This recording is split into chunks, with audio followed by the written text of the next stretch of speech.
మహిమ కలుగుగాక. దైవ సన్నిధిలో ఆసక్తితో సమకూడి వచ్చిన మీ అందరికీ యేసే నామములో శుభవందనాలు తెలియజేస్తున్నాను. అందరూ బాగున్నారండి? బాగున్నారా? ప్రభు సన్నిధిలో సంతోషంగా ఉండాలి. ఒకసారి చిరునవ్వుతో ప్రభువుని స్తుతులు చెప్తాం. అందరము దేవుని స్తోత్రం చెప్తామా? హల్లెలూయా, హల్లెలూయా. యేసే సంతోష సన్నిధిలోనే నాకు సంతోషం అన్నామని హృదయపూర్వకంగా చెప్పండి. హల్లెలూయా. మంచిది, చాలా సంతోషము. ఇది నాన్న ప్రభు మనకి ఏర్పాటు చేసి ఆయన సన్నిధిలో ఉండటకు దేవుడు ఇచ్చిన గొప్ప ఆధిక్యతను బట్టి దేవునికి మహిమ కలుగుగాక. ఇప్పటి వరకు మన ప్రభుని ఆరాధించి ఉన్నాము, స్తుతించి ఉన్నాము. దేవుని వాక్యాన్ని మనము ధ్యానించుకోబోతున్నాము. వాస్తవానికి నేను మీతో యేసే చేసిన అద్భుతాల గురించి మనకు మీతో పంచుకున్నాను. మనం యేసే చెప్పిన ఉపమానాల గురించి నేర్చుకుంటున్నాము. చాలా గ్యాప్ వచ్చింది.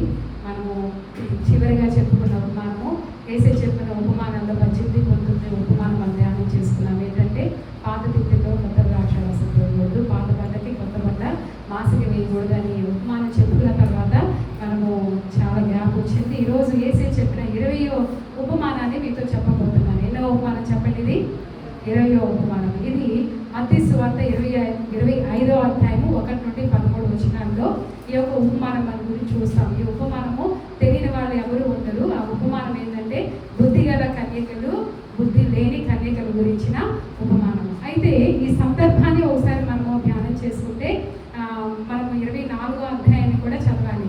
యేసయ్య మత్తయి సువార్త 23వ అధ్యాయంలో శాస్త్రులు పరిసయ్యుల యొక్క నీతిని గురించి వారిని గద్దిస్తూ అంటే వారు ఆత్మీయమైన భక్తి లేకుండా రిచువల్ అంటే మతపరమైన భక్తి కలిగి ఉన్న వారి గురించి, వారి యొక్క ఆధ్యాత్మిక జీవితాన్ని గురించి మాట్లాడుతూ 24వ అధ్యాయంలోకి వచ్చేసరికి శిష్యులతో అంత్య దినాల్లో జరగబోయే సంభవాల గురించి మాట్లాడుతూ ఉంటే 24వ అధ్యాయం 3వ వచనంలో శిష్యులు యేసేని అడుగుతున్నారయ్యా, ఇవన్నీ ఎప్పుడు జరుగుతాయి అంటే అంత్య దినములో జరిగే సంభవాలు ఎప్పుడు జరుగుతాయి, దానికి సూచనలు ఏంటి అని అడిగినప్పుడు యేసయ్య 24వ అధ్యాయంలో అంత్య దినంలో జరిగే సంభవాల గురించిన సూచనలు వారికి ఇవ్వడం జరిగిందనమాట. కొన్ని సూచనలు చెప్పి ఆ తర్వాత దాని గురించిన సిద్ధపాటు గురించి చెప్తున్నారు. 24వ అధ్యాయం 2వ రాకడ గురించిన సూచనలు ఎక్కువగా దేవుడు వారికి చెప్పారు. 25వ అధ్యాయంలో 2 ప్రాముఖ్యమైన ఉపమానాలు చెప్పారు. ఆ ఉపమానాల్లో మనము గ్రహించాల్సిన ప్రాముఖ్యమైన విషయం ఏంటంటే ఆయన రాకడ కొరకు ఎలా సిద్ధంగా ఉండాలి. కాబట్టి యేసయ్య రాకడ యొక్క సూచనలు తెలుసుకోవడం కంటే ఆయన రాకడ కొరకు మనం సిద్ధపడి ఉండటం అనేది ఎంత ప్రాముఖ్యమో అనేది 25వ అధ్యాయంలో మనం చదువుతున్నాం. ఇంతవరకు నేను చెప్పింది అర్థమైందండి? యేసయ్య రాకడ కొరకు మనం ఎలాంటి సిద్ధపడి కలిగి ఉండాలి, ఎలా సిద్ధపడి ఉండాలి అనేది దేవుడు మనకు బోధిస్తున్నాడు. కాబట్టి ఎప్పుడు ఏం జరుగుతుంది, కాలాలు సమయాలు దేవుడు మనము అపోస్తుల కార్యం ధ్యానించినప్పుడు 1వ అధ్యాయం 7వ వచనంలో కూడా కాలాలు సమయాలు ఎవరి స్వాధీనంలో ఉన్నాయండి? తండ్రి స్వామిలో ఉన్నాయి. అది తెలుసుకుంటాం మీ పని కాదు. కానీ మన పని ఏంటి? దేవుని ఆత్మతో నింపబడి పరిశుద్ధంగా జీవించడము, దేవుడిచ్చిన రక్షణ అంతవరకు కాపాడుకోవడము, ఆయన ఎప్పుడు వచ్చినా కూడా ఆయన ఎదుర్కోగలగటము, ఆయన ఎప్పుడు వచ్చినా కూడా మనం ఎప్పుడు మరణించినా కూడా ఆయన దగ్గరికి వెళ్ళగలిగే స్థితి కలిగి ఉండటము, ఇది ప్రాముఖ్యం అన్నమాట. కాబట్టి సిద్ధపాటు కలిగి ఉంటే ఎప్పుడు వస్తారు, ఎలా వస్తారు దాని గురించి మనం ధ్యానం చేయని అవసరము లేదన్నమాట. కాబట్టి ఈరోజు మన ప్రసంగాంశమే బీ రెడీ. ఏం చెప్పండి? సిద్ధపాటు కలిగి ఉండాలి. ఆర్ యూ రెడీ అని అంటారు. మన చార్లెస్ గారు ఎప్పుడు చెప్తూ ఉంటారు కదా, మనం అన్ని విషయాల్లో ఎలా ఉండాలి? సిద్ధంగా ఉండాలి. ఎలా ఉండాలి? సిద్ధంగా ఉండాలి. మనం రెడీగా ఉన్నామా? సిద్ధపాటు కలిగి ఉన్నామా? ఆయన రాకడ కొరకు, లేకపోతే ఆయన రాకడ రావచ్చు, ఈలోపు మన పోకడ జరగవచ్చు. ఏదేమైనప్పటికీ మనం ఏం కలిగి ఉండాలి? సిద్ధపాటు కలిగి ఉండాలి. కాబట్టి 24వ అధ్యాయంలో ఆయన ఇచ్చిన ప్రవచనాత్మకమైన సూచనల కంటే 25వ అధ్యాయంలో ఆధ్యాత్మిక సిద్ధపాటును గురించి ప్రభువు ఇచ్చిన సందేశము మనము మర్చిపోకూడదు. ఏం మర్చిపోకూడదు? సిద్ధపాటును గురించిన ఆధ్యాత్మిక సందేశాన్ని 25వ అధ్యాయంలో యేసయ్య మనకి ఇస్తున్నారు అనమాట. స్పిరిచువల్ ఆత్మీయ సిద్ధపాటు అనేది చాలా ప్రాముఖ్యం అనమాట. కాబట్టి మనం ఈ ఉపమానాన్ని చదువుకున్నాము. మైక్ ఉన్న వాళ్ళు దయచేసి ఇద్దరి దగ్గర మైక్ పెట్టుకోండి. మనము మత్తయి సువార్త 25వ అధ్యాయము 1 నుండి 13 వచనాలు ఎవరైనా బిగ్గరగా చదవవలసిందిగా మనం చేస్తున్నాను. మత్తయి సువార్త 25వ అధ్యాయం 1 నుండి 13 వచనాలు. పరలోక రాజ్యము తమ దింటీలు పట్టుకొని పెండ్లి కుమారుని ఎదుర్కొనుటకు బయలుదేరిన 10 మంది కన్యకలను పోలి ఉన్నది. వీరిలో 5 బుద్ధి లేని వారు, 5 బుద్ధి గలవారు. బుద్ధి లేని వారు తమ దింటీలు పట్టుకొని తమతో కూడా ముందు తీసుకొని పోలేదు. బుద్ధి గలవారు తమ దింటీలతో కూడా సిద్ధుల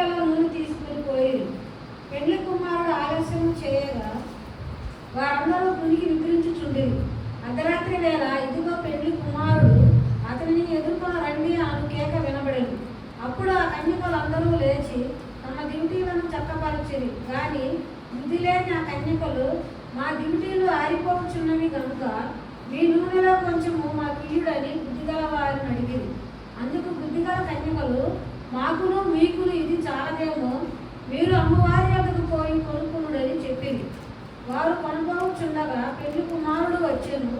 అప్పుడు సిద్ధపడి ఉన్న వారు అతనితో కూడా పెళ్లి విందుకు లోపలికి పోయింది. అంతటా తలుపు వేయబడెను. ఆ తరువాత తక్కిన కన్యకలు వచ్చి, అయ్యా అయ్యా మాకు తలుపు తీయమని అడుగగా అతడి, నిన్నును నేను అడుగునని మీతో నిశ్చయముగా చెప్పుచున్నానని.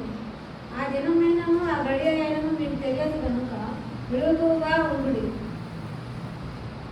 మంచిది. చిన్న ప్రారంభం చేసుకున్నాం. మహోన్నతులైన దేవ, చదవబడిన లేఖన భాగంలో నుండి పరిశుద్ధాత్మ తండ్రి మీ స్వరంలో మాకు వినిపించండి. మాతో మాట్లాడండి ప్రభా. అయ్యా మీరు మాట్లాడుతున్న ప్రభుత్వం వేసయ్యా. పరిశుద్ధాత్మ తండ్రి అయ్యా నేను వడ్డిదానను ప్రభా, మీ ఆత్మతో నన్ను నింపి మీ మహిమగల సాధనంగా వాడుకోండి. మా అందరితో మాట్లాడండి. మీరు లేఖన ద్వారా మమ్మల్ని మీరు ఆధ్యాత్మిక స్థితిలో బలపరచమని యేసే నామములో ప్రార్థన చేస్తున్నాం తండ్రి. ఆమేన్. మనం ఈ యొక్క ఉపమానంలో చూస్తే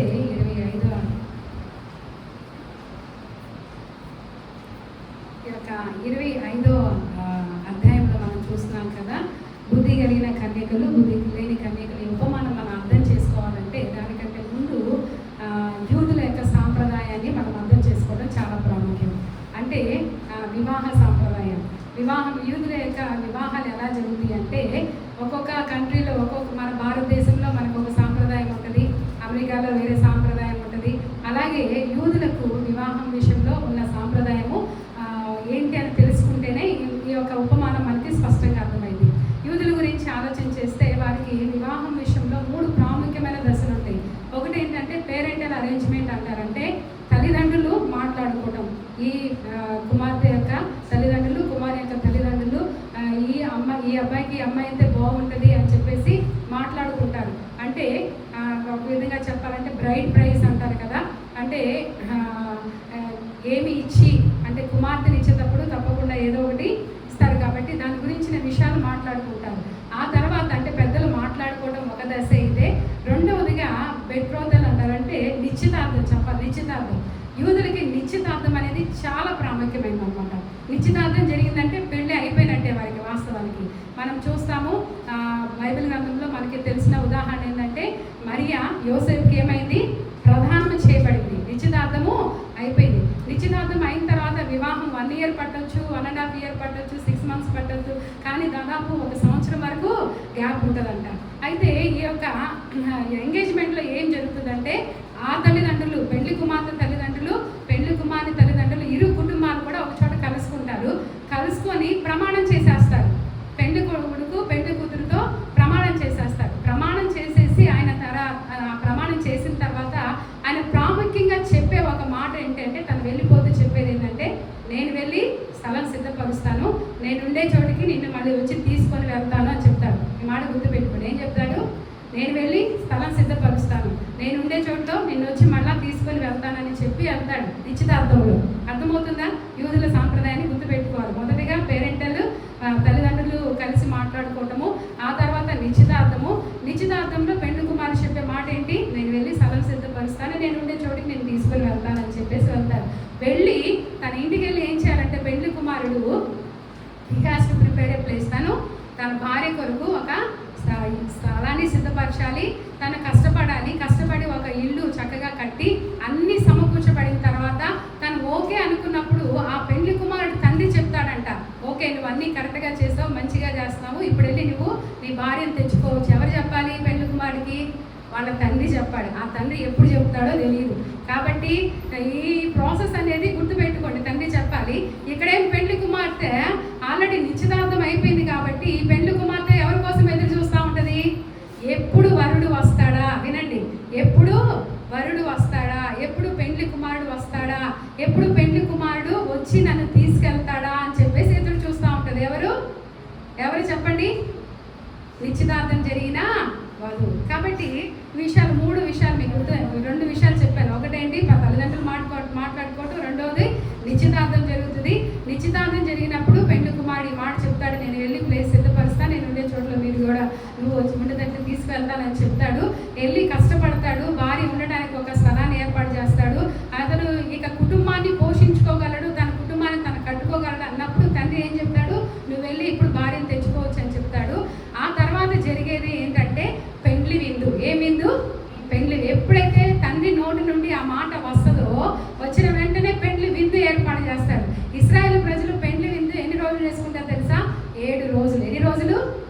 7 రోజులు చేసుకుంటారనమాట. ఈ పెండ్లి విందులో అన్ని ఏర్పాట్లు చేసిన తర్వాత ఈ పెండ్లి కుమారుడు తన స్నేహితులతో కలిసి ఎక్కడికి వెళ్తాడు? పెండ్లి కుమార్తె ఇంటికి వెళ్తాడు. అర్థమవుతుందా? వెళ్ళినప్పుడు ఆ పెండ్లి కుమార్తె ఏమో తన చెలికత్తెలతో సిద్ధపాటు కలిగి ఎదురు చూస్తూ ఉంటుంది అనమాట.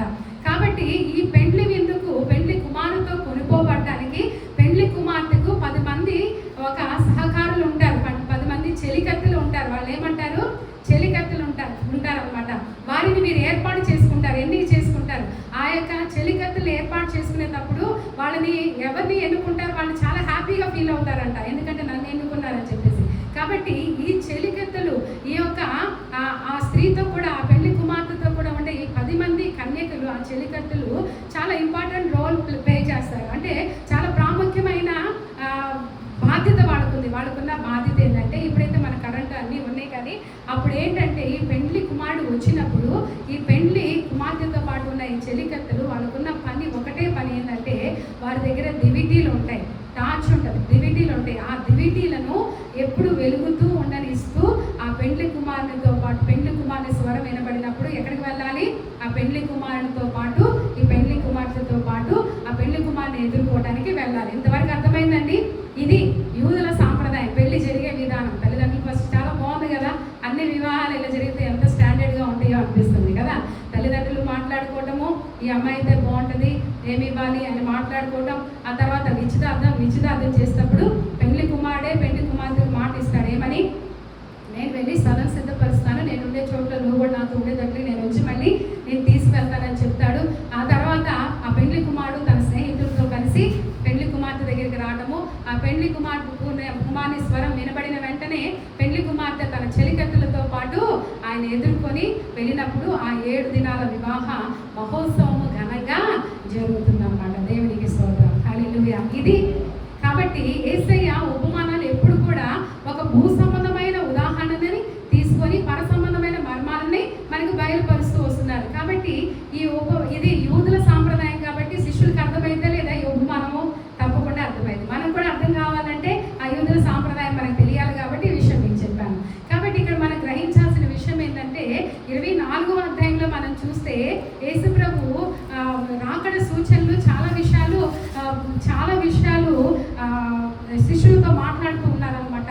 ఫర్ ఎగ్జాంపుల్ 36వ వచనంలో చూస్తే, అయితే ఆ దినమును గూర్చి ఆ గడియని గూర్చి తండ్రి మాత్రమే ఎరుగును కానీ ఏ మనుషుడైనను పరమందలి దేవదూతలైనను కుమారుడైనను ఎరుగడు. ఈ విషయం గుర్తుపెట్టుకోండి. తండ్రి ఎప్పుడు నువ్వు వెళ్ళి ఇంకా పెళ్లి కుమార్తెను తెచ్చుకోవచ్చు అన్న సంగతి తండ్రి ఎప్పుడు చెప్తాడు? ఎవరు కూడా తెలియదు, పెళ్లి కుమారుడు కూడా తెలియదు అంట, దూతలకు తెలియదు, ఎవరికీ తెలియదు. కాబట్టి ఇక్కడ కూడా దేవుడు ఎప్పుడు తన కుమారుడిని పంపిస్తాడో యేసయ్య కూడా తెలుసుకోవడం మీ పని కాదు. అన్ని కాలాలు సమయాలు ఎవరి స్వాధీనంలో ఉన్నాయి? తండ్రి స్వాధీనంలో ఉన్నాయని చెప్పారు. కాబట్టి మనము సిద్ధపాటు కలిగి ఉండటమే ప్రాముఖ్యము సంఘంగా అని ఇక్కడ మనకి తెలియపరుస్తున్నారు అనమాట.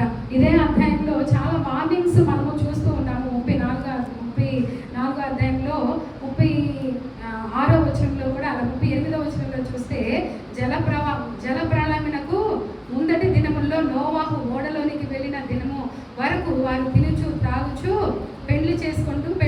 పెళ్లించుకుంటూ ఉన్నారంట. అంటే జలప్రళయం వచ్చేంత నోవాహు దినాన్ని జ్ఞాపకం చేస్తున్నారు. జలప్రళయం వచ్చేంత వరకు వాళ్ళు ఎలా ఉన్నారు? తింటున్నారు, తాగుతున్నారు, పెళ్లికి చక్కటి ఓడను తయారు చేసి రమ్మని చెప్తుంటే ఒకళ్ళు కూడా విన్నారా? వినలేదు. కాబట్టి అలాగే ఇక్కడ కూడా ఆ ఉపమానం లాగే ఇది కూడా మనకి తెలియపరుస్తున్నారు అనమాట. అలాగే 39వ వచనంలో కూడా ఏమనుంది చూడండి, జలప్రళయం వచ్చి అందరినీ కొట్టుకొని పో వరకు ఎరగకపోయేది, అలాగే మనుష్య కుమారుని రాకడే ఉండదు. ఆ కాలంలో ఇద్దరు, అంటే చూడండి మనుష్య కుమారుడు దినం కూడా అలాగే ఉంటుందంట. జలప్రళయం వచ్చి అందరు తర్వాత తలుపు వేసిన తర్వాత వచ్చి తలుపు కొడుతూ ఉన్నారు కదా, అలా జరుగుతుంది అనమాట. ఇక్కడ మనం చూస్తే అలాగే 42వ వచనం చదవండి, 42, 44వ వచనంలో కూడా, కావున ఏ దినమున మీ ప్రభు వచ్చునో మీకు తెలియదు కనుక మెలకువగా ఉండుడి. ఎప్పుడు ప్రభు వస్తారో తెలియదు కాబట్టి మెలకువగా ఉండాలి. 44వ వచనము, మీరు అనుకున్న గడియలో మనిషి కుమారుడు వచ్చును కనుకనే మీరు సిద్ధంగా ఉండు. చాలా బాగా చూసారా, ఎప్పుడు ఆ సమయం ఎప్పుడు వచ్చిందో మీకు తెలియదు, సిద్ధంగా ఉండండి. మీరు అనుకునగలిగే పెళ్లి కుమారుడు వస్తారు కాబట్టి సిద్ధంగా ఉండండి అని చెప్పేసి ఈ విషయాలన్నీ చెప్పుకుంటూ వచ్చారనమాట. కాబట్టి ఇక్కడ మనము చూస్తే ఈ యొక్క ప్రత్యేకంగా మత్తయి సువార్త 24వ అధ్యాయంలో ఈ వార్నింగ్ చూసిన తర్వాత 10 మంది కన్యకల గురించి మనం ఆలోచన చేస్తే ఈ 10 మంది కన్యకలు దేనికి సూచనగా ఉన్నారంటే అంటే మోరల్ ప్యూరిటీ. 10 మంది ఎవరు? కన్యకలే. 10 మంది కూడా పవిత్రమైన వారే, పరిశుద్ధమైన వారే. కాబట్టి ఇక్కడ మనం చూస్తే వారి దగ్గర ఏముంది? దివిటీ ఉంది. కాబట్టి ఆ దివిటీ దేనికి సూచనగా ఉందంటే వారు పెండ్లి కుమారుని ఎదుర్కోవడానికి సిద్ధపాటు కలిగి ఉన్నదానికి సూచనగా ఉంటే మనం చూస్తాం. మన మత్తయి సువార్త 5వ అధ్యాయంలో లాస్ట్లో కూడా ఏమనుంటుంది? వెలుగు అనే దేనికి సూచనగా ఉంది? మన సత్క్రియలకు సూచనగా ఉన్నట్లుగా మనం చూస్తున్నాం. 5వ అధ్యాయం 16వ వచనం అనుకుంటాను. అంతే మనుషులు దీపంలో వెలిగించి కొంచెం కింద పెట్టరు, కానీ అది ఇంట నుండి వారికి వెలుగునిచ్చుటకై దీపస్తంభం మీద పెట్టుదురు. మనుషులు మీ సత్క్రియలను చూసి పరలోకమందు మీ తండ్రిని మహింపరిచినట్లు వారి ఎదుట మీ వెలుగును ప్రకాశింపనీయుడు. అంటే ఈ యొక్క బాహ్యంగా వాళ్ళందరూ కూడా వారందరూ ఎలా ఉన్నారు చెప్పండి? వెలుగు, మంచి సాక్ష్యాన్ని కలిగి ఉన్నారు. కాబట్టి ఆ కన్యత్వము అనంటే పవిత్రతకు సూచన. వారు పరిశుద్ధత కలిగిన వారుగా, వెలుపల మంచి సాక్ష్యం కలిగిన వారుగా ఉన్నట్లుగా మనము ఈ యొక్క ఉపమానంలో చూస్తూ ఉన్నాం అన్నమాట. కాబట్టి మనము ఆధ్యాత్మికంగా ఆలోచిస్తే ఈ 10 మంది కన్యకులు దేనికి సూచనగా ఉన్నారంటే సంఘానికి, విశ్వాసులైన మనకి సూచనగా ఉన్నారు. ఎవరికి చెప్పండి? విశ్వాసులైన మనకు సూచనగా ఉన్నారన్నమాట. ఈ దివిటీలు బాహ్య సంబంధమైన మన సాక్ష్యానికి గుర్తుగా ఉన్నాయి అన్నమాట. కాబట్టి మనం చూస్తే ఎఫెసీ పత్రిక 5వ అధ్యాయం 8వ వచనం ఒకసారి చూడండి. ఎఫెసీ పత్రిక 5వ అధ్యాయం 8వ వచనము తీసారా ఎవరైనా? 5:8 అండి. మీరు పూర్వమందు చీకటి అయి ఉంటిరి, ఇప్పుడైతే వెలుగై ఉన్నారు. వెలుగు ఫలము సమస్త విధములైన మంచితనము, నీతి, సత్యము. వెలుగు ఫలం ఏంటంట? సమస్తమైన మంచితనము, నీతి, ఇవన్నీ కూడా వెలుగు ఫలాలు. కాబట్టి ఈ 10 మంది కూడా బయటికి మంచి వెలుగు ఫలాలు కలిగిన వారుగా ఉన్నట్లుగా మనం చూస్తున్నాం. కాబట్టి ఇక్కడ మనం ఆలోచన చేస్తే బుద్ధిగల కన్యకులు, బుద్ధిలేని కన్యకులు అని పేరు ఇచ్చారు, కానీ వీరిద్దరిలో ఉన్న తేడా ఒక్కటేనండి. ఒకటే తేడా. ఏంటా తేడా చెప్పండి? వాళ్ళు 10 మంది కన్యకలే, 10 మంది దగ్గర దివిటీలు ఉన్నాయి, 10 మంది దీపాలు వెలుగుతూ ఉన్నాయి, 10 మంది నిద్ర వస్తే పడుకున్నారు, 10 మంది నిద్ర వస్తలేదు. ఏంటి తేడా? ఒకటి ఏం సిద్ధం? వాళ్ళ దగ్గర ఒకరి దగ్గర ఒకటి ఉంది, ఇంకొకటి లేదు. ఆయిల్. మనం చూస్తే 2వ అధ్యాయం చూడండి. మనం చూస్తే వీరిలో 5 బుద్ధి లేని వారు, 5 బుద్ధి గలవారు. 3వ వచనంలో బుద్ధి లేని వారు తమ దివిటీలు పట్టుకొని తమతో కూడా మనం చూస్తే బుద్ధి లేని వారు ఏం చేయలేదంట? దివిటీలు పట్టుకున్నారు, కానీ తమతో కూడా నూనె తీసుకొని పోలేదు. బుద్ధి గలవారు తమ దివిటీలతో కూడా సిద్ధిలో నూనె తీసుకొని పోయారు. ఇద్దరి దగ్గర లైట్ ఉంది, దీపం ఉంది, కానీ ఒక బుడ్డిలో నూనె మాత్రము ఒకరు తీసుకున్నారు, ఒకరు తీసుకోలేదు. ఇదే తేడా, వేరే తేడా ఏం మనకు కనిపించదు.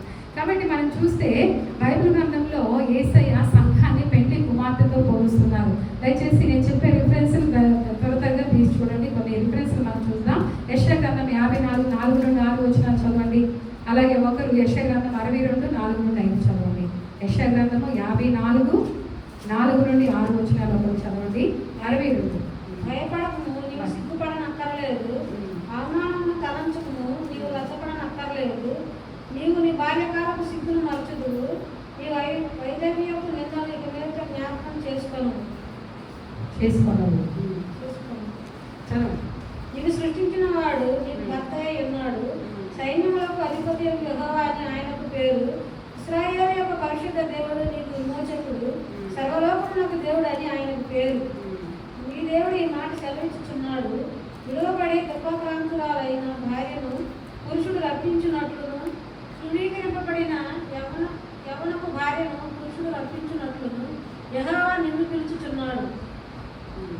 చాలండి. ఇక్కడ చూస్తే చూడండి, మన సృజించిన వాడు మనకి ఏమై ఉన్నాడంట? భర్త. ఇశ్రాయేలుని విమోచించేవాడు మనకి భర్త. అంటే అలాగే 62వ అధ్యాయం చూడండి. 62, 4 నుండి 5 వచనాలు చూడండి. యెషయా గ్రంథము. విలువబడిన దాని మరి ఇక మీద నీవు అనబడవు. పాడైనదని ఎక్కువ నీ దేశంలో గురించి చెప్పబడదు. హెప్సిబా అని నీకును, బ్యూలా అని నీ భూమికి నీ పేర్లు పెట్టబడదు. 62, 4, 5. యెహోవా నిన్ను గూర్చి ఆనందించుచున్నాడు. నీ దేశము వివాహితమగును. యవనుడు కన్యకను వరించి పెళ్లి చేసుకున్నట్లు నీ కుమారులు నిన్ను వరించి పెళ్లి చేసుకోలేదు. పెళ్లి కుమారుడు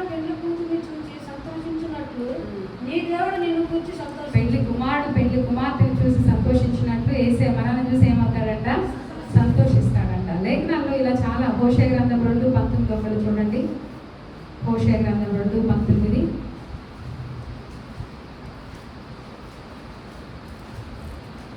నీవు నిత్యము నాకున్నట్లుగా నేను నీతిని బట్టి తీర్పు తీర్చుట వలనను దయా దాక్షిణ్యములు చూపుట వలనను నిన్ను ప్రదానం చేసుకోను.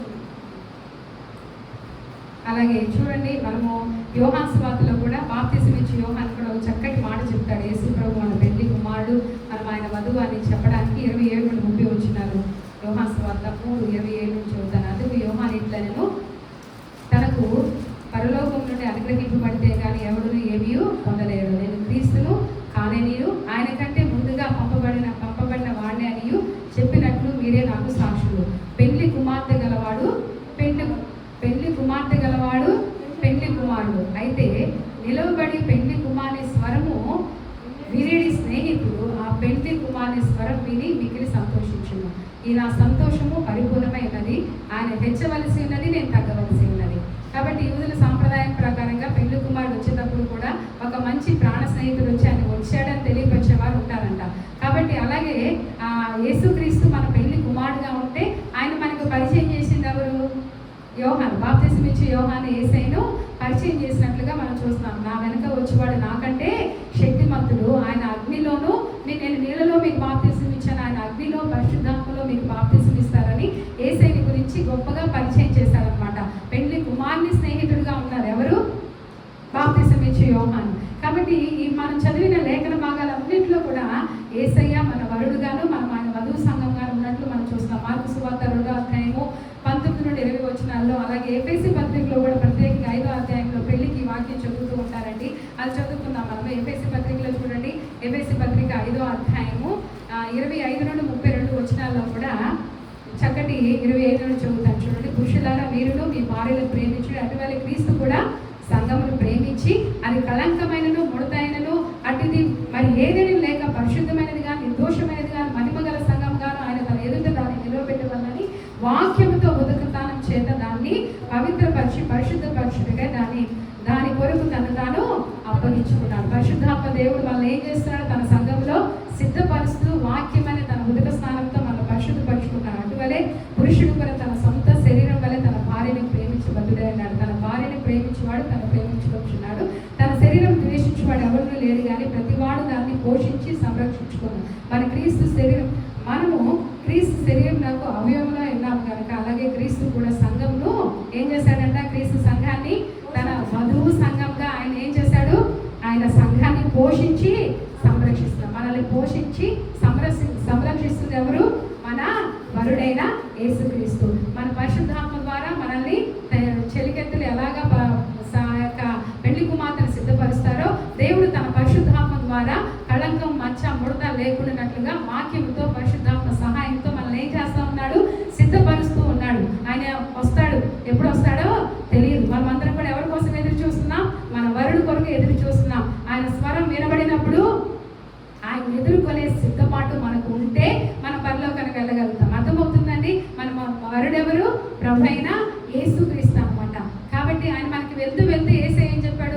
యోహాను సువార్త 14వ అధ్యాయంలో, నేను వెళ్ళి మీకు స్థలం సిద్ధపరుస్తాను, నేను ఉండే చోట్ల మీరు ఉండినట్లుగా నా తండ్రి ఇంట అనేక నివాసాలు ఉన్నాయి, నేను వెళ్ళి మీకు స్థలం సిద్ధపరుస్తాను. 14వ అధ్యాయంలో ఉందా లేదా అంటే చూడండి ఒకసారి.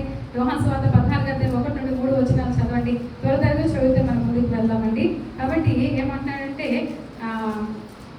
మీ హృదయంలో కలవరపడలేదు, దేవుని విశ్వాసం ఉంచుతున్నారు, నాయమున విశ్వాసం ఉంచుడి.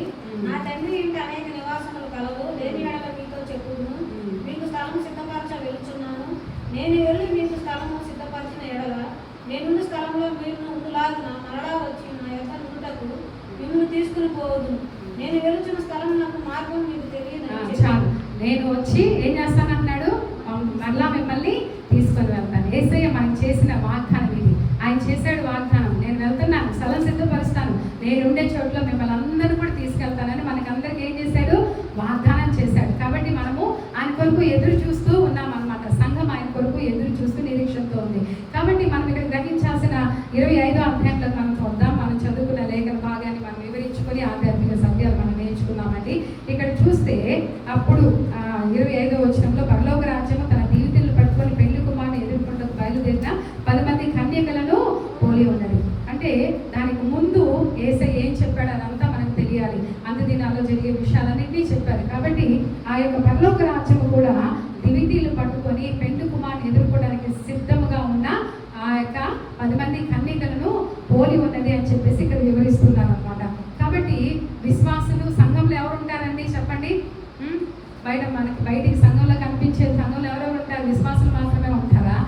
విశ్వాసులు ఉంటారు, అవిశ్వాసులు ఉంటారు. తెలివైన వారు ఉంటారు, తెలివి తక్కువ వారు ఉంటారు. నిజమైన క్రైస్తవులు ఉంటారు, అబద్ధ క్రైస్తవులు ఉంటారు. ఆత్మ మూలంగా పుట్టిన వారు మందిరంలో ఉంటారు, ఆత్మ మూలంలో జన్మించిన వారు ఉంటారు. ఆత్మ మూలంలో పుట్టిన వారు అంటే ఎవరు? ప్రతి విషయంలో కూడా పరిశుద్ధాత్మ స్వరానికి విధేయత చూపించి నడుచుకునేవారే ఆత్మ మూలంగా పుట్టినవారు. మరి సొంత బుద్ధిని ఆధారం చేసుకొని జీవించేవాళ్ళు ఇంకా ఏమవ్వలేదు.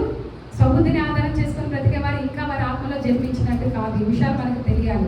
కాబట్టి మనము ఆత్మ మూలంగా జన్మించిన వారమైతే ప్రతినిత్యం కూడా పరిశుద్ధాత్మ స్వరానికి విధేయత చూపించి ఆయన చిత్తానుసారంగా నడుచుకుంటాము. మన స్వబుద్ధిని ఆధారం చేసుకొని ప్రతి నిర్ణయం తీసుకున్నాం, ప్రతి విషయంలో మన స్వబుద్ధిని ఆధారం చేసుకొని మనం బ్రతుకుతున్నాం అంటే we still not bond again. మనము ఇంకా తిరిగి జన్మించిన అనుభవంలో లేమని అర్థం అన్నమాట. కాబట్టి బయటికి అందరూ కన్యకలాగా కనపడుతున్నారు, అందరూ సంఘంలాగా, అందరూ విశ్వాసులాగే కనపడుతున్నారు. కానీ లోపల అంతరంగం అనేది ఎవరికి తెలుసు? Only God knows. మన హృదయంలో మనలో మన పరిశుద్ధాత్మ ద్వారా నడిపింపబడుతున్నామా, మన శరీర స్వభావాన్ని అనుసరించి జీవిస్తున్నామా అనేది ఎవరికి తెలుసు? ఓన్లీ యేసయ్యకు మాత్రమే తెలుసు అన్నమాట. ఈ 10 మంది కన్యకలుగా పిలువబడుతున్నారు అంటే 10 మంది విశ్వాసులుగానే పిలువబడుతున్నారు. కానీ వారిలో 5గురు మాత్రమే ఏమైనారు చెప్పండి? పరిశుద్ధాత్మను కలిగిన వారుగా ఉన్నారు. 5గురు ఏమి లేదు, పరిశుద్ధాత్మ లేకుండానే వారు తాము విశ్వాసం అనే భ్రమలో బ్రతుకుతున్నారు అన్నమాట. 2వ వచనంలో వీరులు 5గురు బుద్ధి లేని వారు, 5గురు బుద్ధి గలవారు. ఇక్కడ నేను ఈ విషయాన్ని ఆధారం చేసుకొని కొన్ని విషయాలు మీతో చెప్పాలనుకుంటున్నాను. బుద్ధి గలవారు, బుద్ధిహీనులు. మనం ఆలోచన చేస్తే బైబిల్ గ్రంథంలో యేసయ్య దీనికి ముందు ఒక ఉపమానాన్ని మనం ధ్యానం చేసుకున్నాం. బుద్ధి గలవాడు ఏం చేశాడంట? బండ మీద పునాది వేసుకున్నాడంట. బుద్ధి లేని వాడు ఏం చేశాడు? ఇసుక మీద పునాది వేసుకున్నాడు. ఎన్ని పరిస్థితులు వచ్చినా కూడా విశ్వాసంలో అంటే కొన్ని పరిస్థితులు మనం ఎలా ఉంటాయి అంటే మనకి ఎదుర్కొనే పరిస్థితులు మనలో ఉన్న శరీర స్వభావాన్ని బయటకు తీసుకొస్తూ ఉంటాయి. కొన్ని పరిస్థితులు మనము దేవుని మీద ఆధారపడకుండా చేసే పరిస్థితులు అంటే మన తుఫాన్ వచ్చినప్పుడే, లేకపోతే భయంకరమైన విపత్తు వచ్చినప్పుడే మన పునాది బండ మీద ఉందా ఇసుక మీద ఉందా అనేది తెలిసింది. అర్థమవుతుందండి? అప్పటి వరకు మనం ఏమనుకుంటాం? We are okay. మీకు అంతకుముందు చెప్పాను, ఆ ఉపమానం చెప్పినప్పుడు 2 బిల్డింగ్లు ఒకేలా కట్టారు. ఒకదాన్నే ఫౌండేషన్ వేసి కట్టారు, ఒకదాన్ని ఫౌండేషన్ వేయకుండా కట్టారు. వాళ్ళు వస్తే ఏమైపోతుందండి? అయ్యో ఒకటే ఖరీదు పెట్టామే అంటే కొంచెం తక్కువ ఖరీదు, పునాది వేయకపోతే కొంచెం తక్కువ ఖరీదు.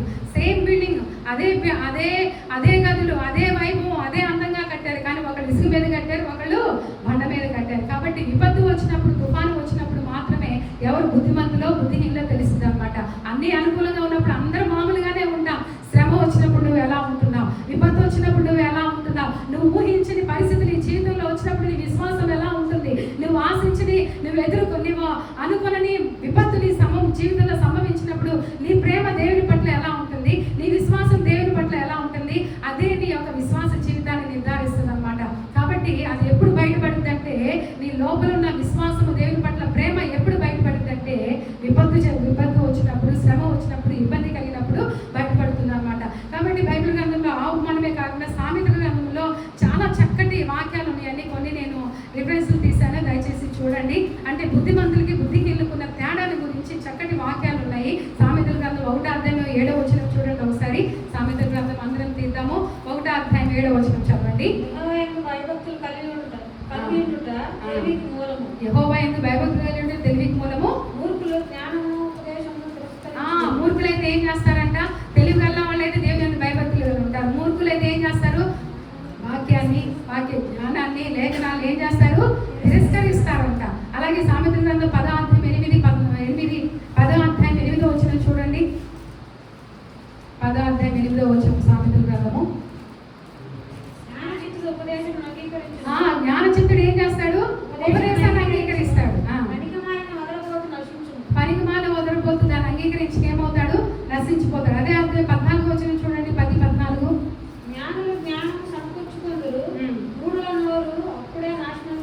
జ్ఞానులేమో జ్ఞానాన్ని సంపాదించుకోవడానికి ప్రయత్నం చేస్తారంట. మూఢులు ఏం చేస్తారు? వాళ్ళ నోరు ఏం చేస్తుందంట? వారి నోటి నుండి వచ్చే మాటల ద్వారా నాశనాన్ని వారు కొని తెచ్చుకుంటారన్నమాట. 12వ అధ్యాయం 15వ వచనం చూడండి. అంటే జ్ఞానులకి బుద్ధిహీనులకు ఉన్న తేడా, వారి ప్రవర్తన తేడా మనం చూడాలి. జ్ఞానం గల వారైతే ఇతరుల ఆలోచన అంగీకరిస్తారంట. మూర్ఖులు ఏం చేస్తారంట?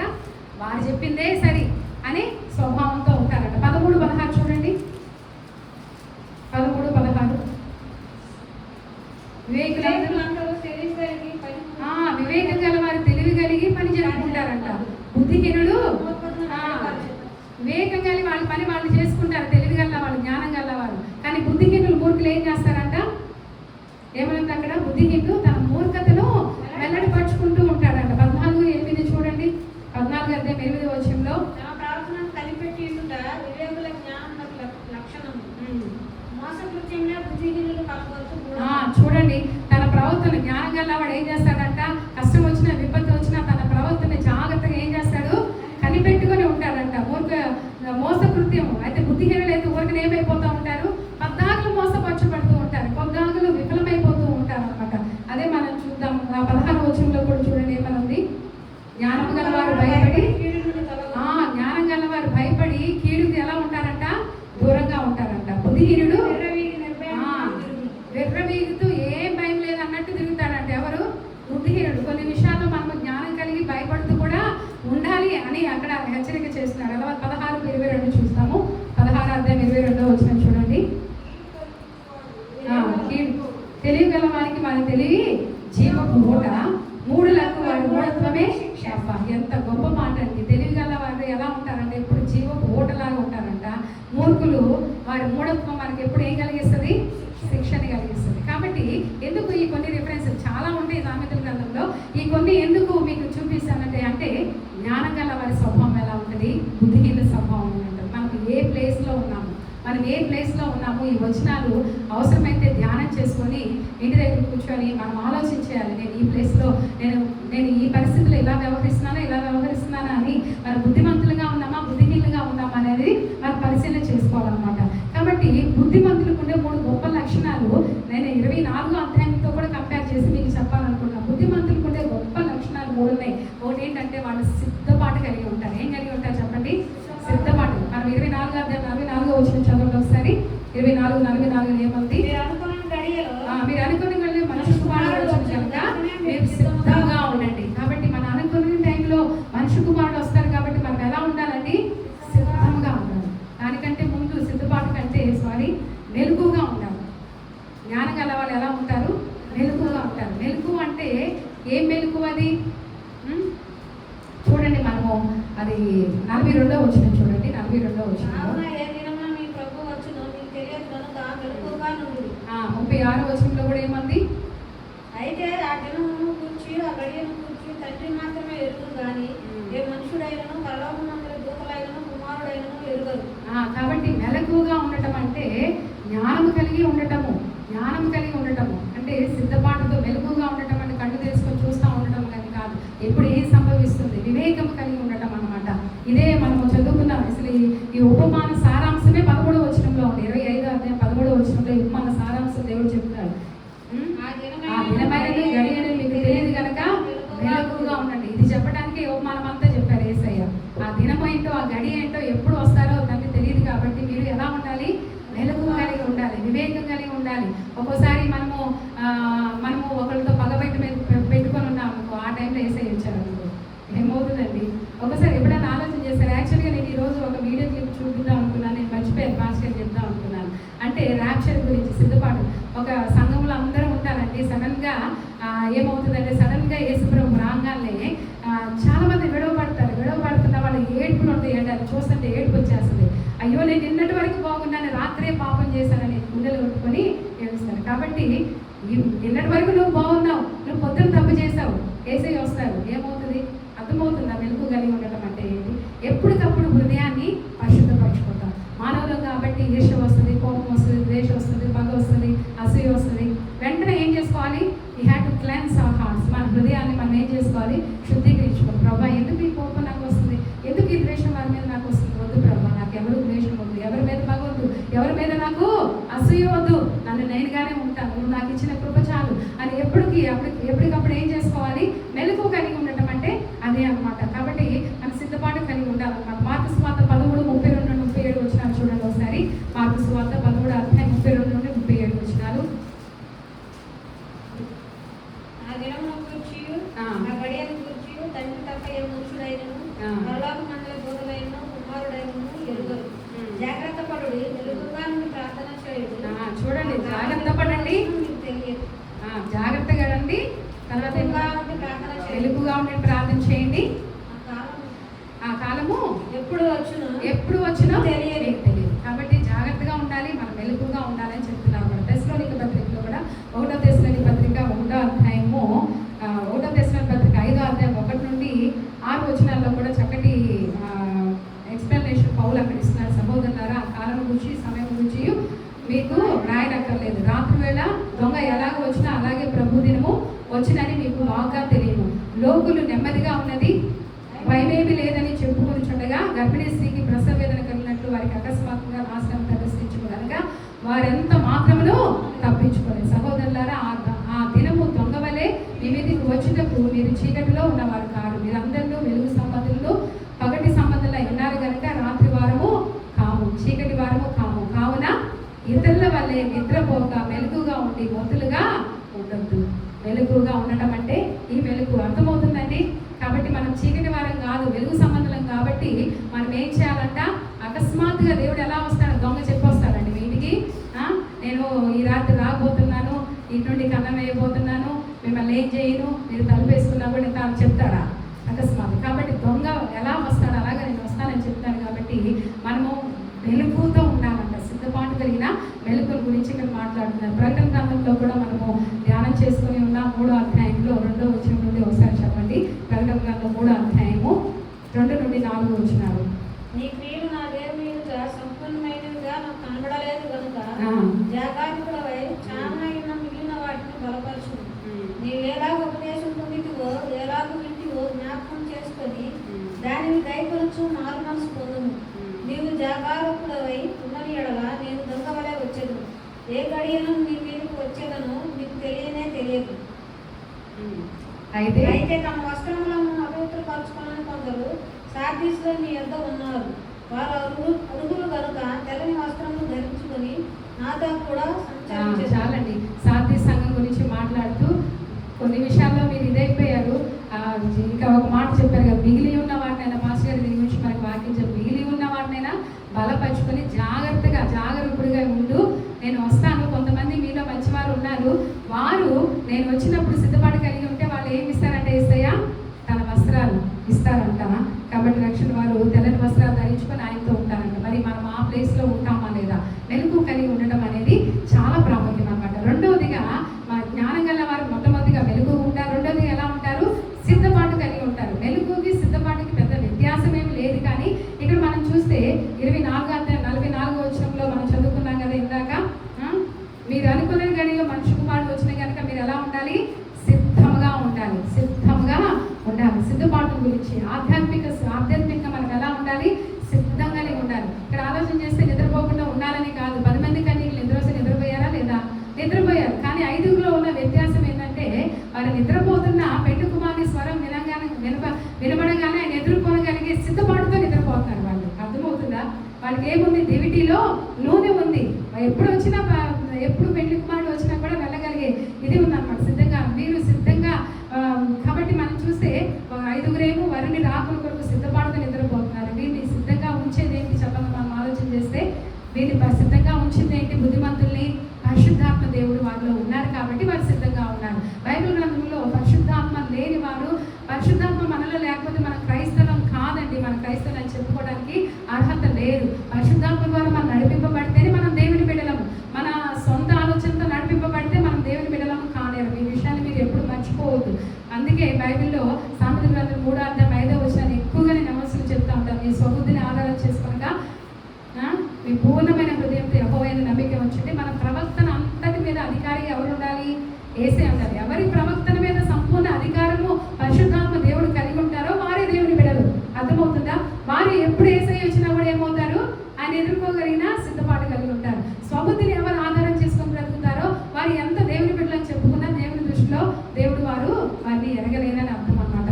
ఇక్కడ మనం గ్రహిస్తే చూడండి, పరిశుద్ధాత్మ 8వ అధ్యాయం రోమపత్రిక 8వ అధ్యాయం 9వ వచనంలో ఆత్మ లేనివాడు ఏమంటున్నాడు? దేవుడు నా వాడు కాదు అంటున్నాడు. చూడండి 8వ అధ్యాయంలో మనం 8వ అధ్యాయం 9వ వచనంలో దేవుని ఆత్మ మీలో నివసించిన ఎడల మీరు ఆత్మ స్వభావం గలవారే కానీ శరీర స్వభావం గలవారు కాదు. ఎవడైనా క్రీస్తు ఆత్మ లేని వాడైతే వాడు ఆయన వాడు కాదు. ఎవరిలో క్రీస్తు ఆత్మ ఉండదో, ఎవరు క్రీస్తు ఆత్మ ద్వారా నడిపింపబడరో, ఎవరు పరిశుద్ధాత్మ స్వరానికి విధేయత చూపించరో వారు ఎవరు వారు కాదు? తండ్రి వారు, దేవుని వారు కాదు.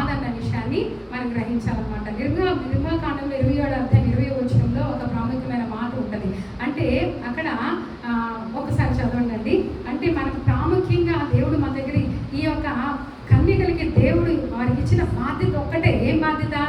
వారు ఎప్పుడు దివిటీలు వెలుగుతూ ఉండేటట్లు చూసుకోవాలి.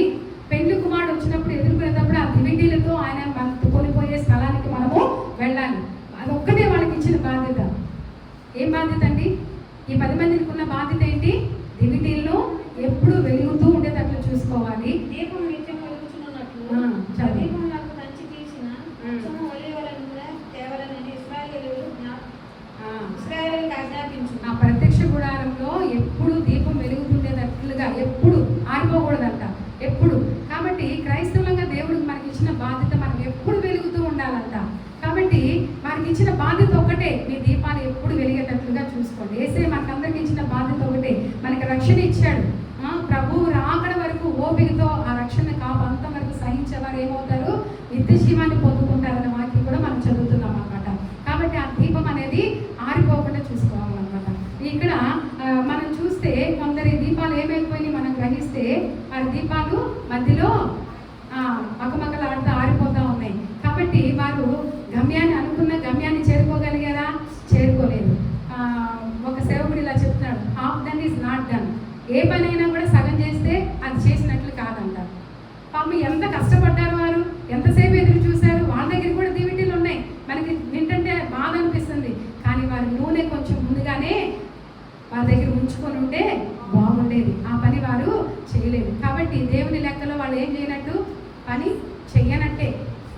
అర్థమవుతుందా? Half done is not done అన్నమాట. కాబట్టి మనం చూస్తే మనము యోధా పత్రిక 19వ అధ్యాయంలో కూడా ఒక వచనం ఉంది. ప్రకటన గ్రంథానికి ముందు ఉండే పత్రిక, యోధా పత్రిక చూడండి, 19వ వచనం చదవండి. అట్టివారు ప్రకృతి సంబంధులను దానిపైన వచ్చిన కూడా చదవండి. అయితే ప్రియులారా, అంత్యకాలం నందు తమ భక్తిహీనమైన దురాశల చొప్పున నడుచు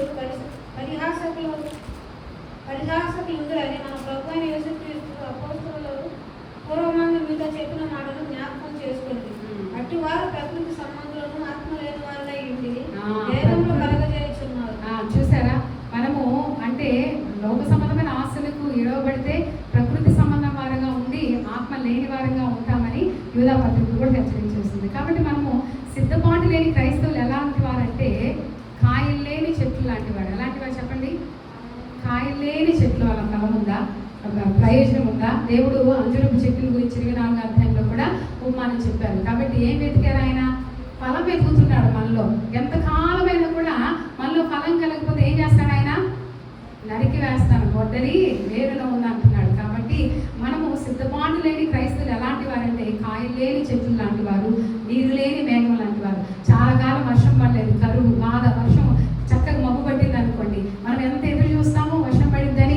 బాగా మబ్బు పట్టి వర్షం పడకపోతే ఎంత బాధ వేసింది అంటే, అది ఎలాంటిది అన్నమాట? నీరు లేని మేఘం. అది ఏం లేదు దానిలో, నీరు లేని మేఘం లాంటి వారుగా ఉంటారు చాలా మంది క్రైస్తవులు. మేఘంలాగే కనపడుతున్నారు కానీ ఏం లేదు, నీరు లేదు. చాలా మంది అంటే నూనె లేని దీపాలలాగా మనం ఉంటున్నాం. అర్థమవుతుంది? కాయలు లేని చెట్లులాగా, నీరు లేని మేఘంలాగా, దీపంగా, వెలుగు లేని దీపాలలాగా మనం ఉండడానికి వీల్లేదు. దీపం అని పేరు ఉంటే సరిపోదు, మనకి నియమాలు వెలుగుతూ ఉండాలి. కాబట్టి బుద్ధిమంతులకు ఉండాల్సిన 2 లక్షణాలు చెప్పాను. ఒకటి ఏంటి చెప్పండి? వెలుగుగా ఉండాలి. రెండో సిద్ధపాటు కలిగి ఉండాలి. మూడోది నమ్మకంగా ఉండాలండి. ఎలా ఉండాలి? నమ్మకంగా ఉండాలి. ఈ 25వ అధ్యాయంలో నమ్మకత్వాన్ని గురించి కూడా యేసయ్య ఒక ఉపమానాన్ని చెప్పినట్లుగా మనం చూస్తాం అనమాట. ఒకసారి 24వ అధ్యాయం 45వ వచనం చూడండి. 24వ అధ్యాయము 45వ వచనంలో చూస్తే అక్కడ ఏమనుకుంటే, యజమానుడు తన ఇంటి వారికి తగిన వేళ అన్నం పెట్టుటకు వారి పైన ఉంచిన నమ్మకమైన వాడును బుద్ధిమంతుడైన దాసుడెవడు. నమ్మకమైన వాడుగా, బుద్ధిమంతుడుగా ఉండాలంట. ఎవరు? యజమానుడి కింద ఉన్న దాసుడు. కాబట్టి దేవుడు బుద్ధిమంతులకు ఉండే గొప్ప లక్షణం ఏంటంటే నమ్మకత్వం అన్నమాట. నమ్మకత్వం అనేది మన జీవితాల్లో మనం చాలా ప్రాముఖ్యం. ప్రకటన గ్రంథం 10వ వచనంలో మనం చూస్తే, 2వ సంఘం పేరేసి అలా స్ముర్నా సంఘానికి మరణం వరకు నమ్మకంగా ఉండు, నేను మీకు ఏమి ఇస్తానని చెప్పాడు యేసయ్య? జీవ కిరీటాన్ని ఇస్తానని చెప్పాడు. మరణం వరకు నమ్మకంగా ఉన్నామన్నమాట. 25వ అధ్యాయంలోనే 21వ వచనంలో చూస్తే, ఒక యజమానుడు ఏం చేశాడంట, వారికి ఒక్కొక్కరికి 5 తలాంతులు, 2 తలాంతులు, 1 తలాంతు ఇచ్చి దేశాంతరం పోయి తిరిగి వచ్చిన తర్వాత 5 ఇచ్చిన వాడు 10 చేసుకున్నాడు, 2 ఇచ్చిన వాడు 4 చేసుకున్నాడు, 1 ఇచ్చిన వాడు ఏం చేశాడు? భూమిలో దాచిపెట్టాడంట. కాబట్టి యజమాని తర్వాత వచ్చిన తర్వాత 5 ఇచ్చిన వాడు 10 చేసుకుంటే ఏమంటాడు? బలా నమ్మ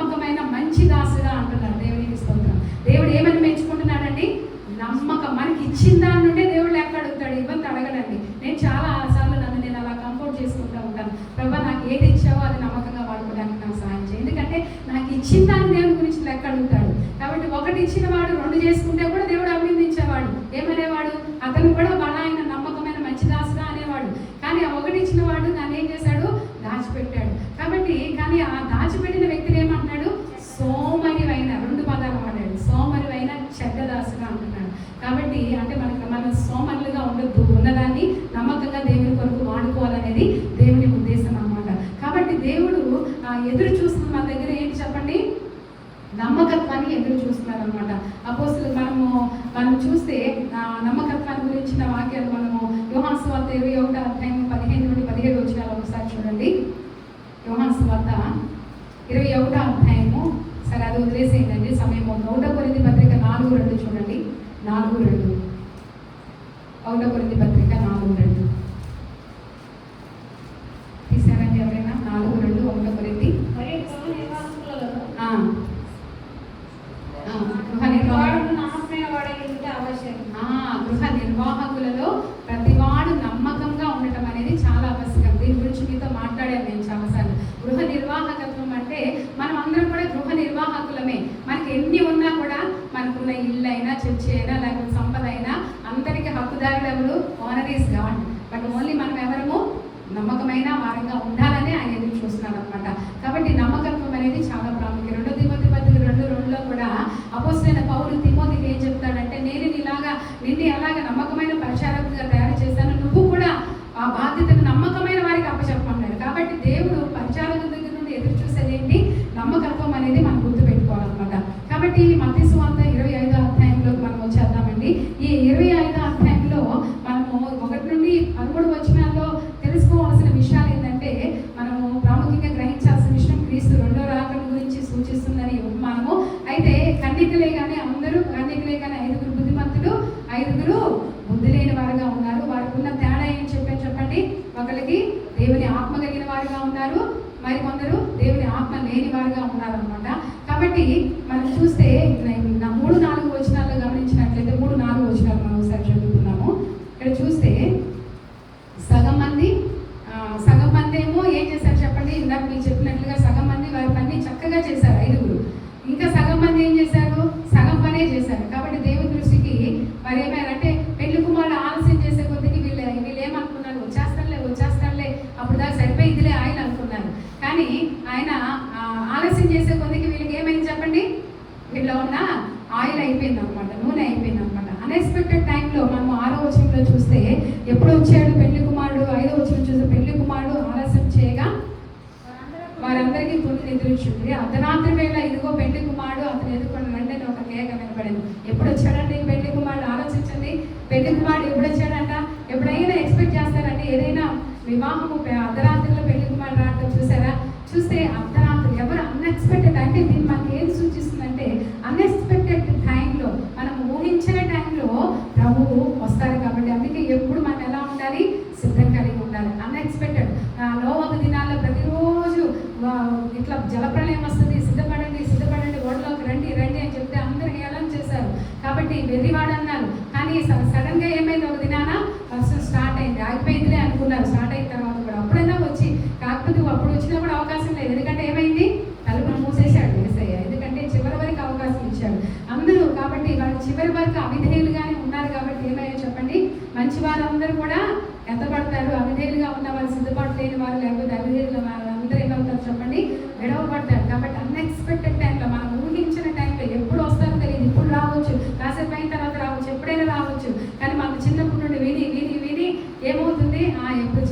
ఎప్పుడు చెప్తానే ఉంటారు, ఎప్పుడోసారి వస్తారులే అన్నట్లుగా నిర్లక్ష్యం చేస్తున్నాం. ఆ నిర్లక్ష్యం మనకి పనికిరాదన్నమాట. తర్వాత అప్పుడు కన్యకులందరూ లేచి తమ దివిటీలు చక్కపరచుడు కానీ బుద్ధి లేని ఆ కన్యకులు, మా దివిటీలు ఆడుకోవచ్చని కనుక నూనె కొంచెం మాకు ఇదని బుద్ధిగలమని. అందుకు బుద్ధిగల కన్యకులు, మాకును మీకు ఇది చాలలేమో, మీరు అమ్మవారి యొద్దకు వెళ్ళిపోయి కొనుక్కోండి అని చెప్పారు. కాబట్టి ఎప్పుడైతే పెండు కుమారుడు స్వరం వినబడిందో అప్పుడు చూసుకుంటారు వీళ్ళు దివిటీలు.